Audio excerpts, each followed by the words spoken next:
Josh, I know it was a tough start with just how well Cleveland was shooting, but for you guys to win those final three quarters and given the circumstances, what did you do defensively to kind of stay with them and not after how well they played in the first quarter? I mean, we got hit first. I mean, they came out strong.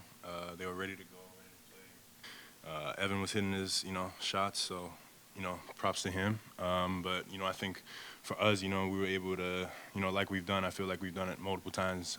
Is be able to match their intensity and how they play. And I'm proud of us for doing that. But we also got to be able to start that way too, and be able to come out ready to go. So yeah, I mean, they were hitting their shots, and good for them. But we made the adjustments we needed to, and guys started playing hard. Josh, a lot of different lineups for you guys today that obviously you're not used to. What is the communication like out there defensively when you guys are playing so small with such different groups?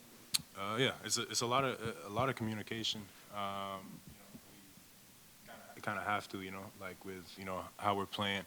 And big kudos to Daquan comes in, plays 5-man. So does Cody. Isaiah came in, made a huge impact. He's only been there for 5 days, so. You mentioned how they punch first, and you guys have shown resilience in a few games to be able to fight back in those games. But how do you guys flip the switch and allow yourselves to punch first in these games going forward? I mean, I think that comes down to us, and it starts. I got to be I got to be better at the start. I got to figure out what I need to do, get the team into it. But yeah, I mean, I think it's a collective thing. We all just need to make sure we're prepared. There's no reason, we're too young. We have too much energy. We need to be the team. Hit them first. You just mentioned how this team is kind of young. How do you, or what do you expect from yourself to kind of be that leader and tell Isaiah, hey, we have to do this, or KJ this, as that, I guess, leader, veteran of this team? Yeah, I mean, I'm definitely still young yourself. This role. I mean, I still feel like I'm kind of young, but that saying, KJ thinks I'm damn near 30. So.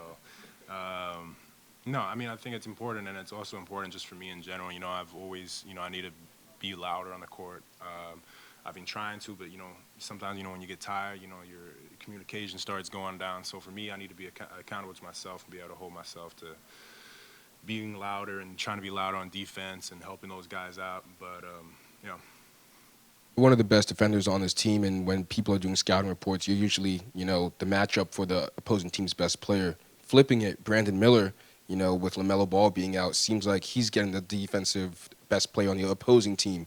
What can you say, or how can you say that he's been doing the past few games, and what advice can you maybe give to him as you're one of those defenders who are trying to match up with the opposing team's best scorer?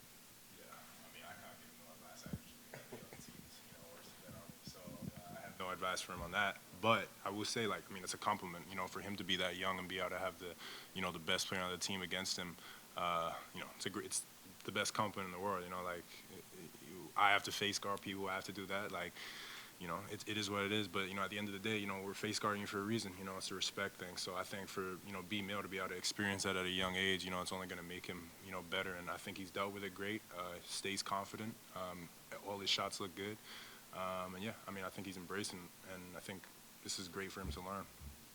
Josh, a quick non-basketball related question. You guys had Francis Tiafo at the practice yesterday. He was here at the game.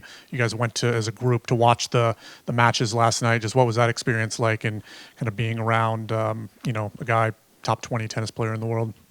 Yeah, I mean, it's always good just to be able to watch something else from basketball, and also just two really competitive guys, and creative in how they do and what they do. So I think it was really cool to be able to just be able to see a different sport for a little bit. And I mean, also don't really get a lot of opportunities to watch tennis, so it was fun. Played a lot of sports when you were younger. Was tennis one of those sports?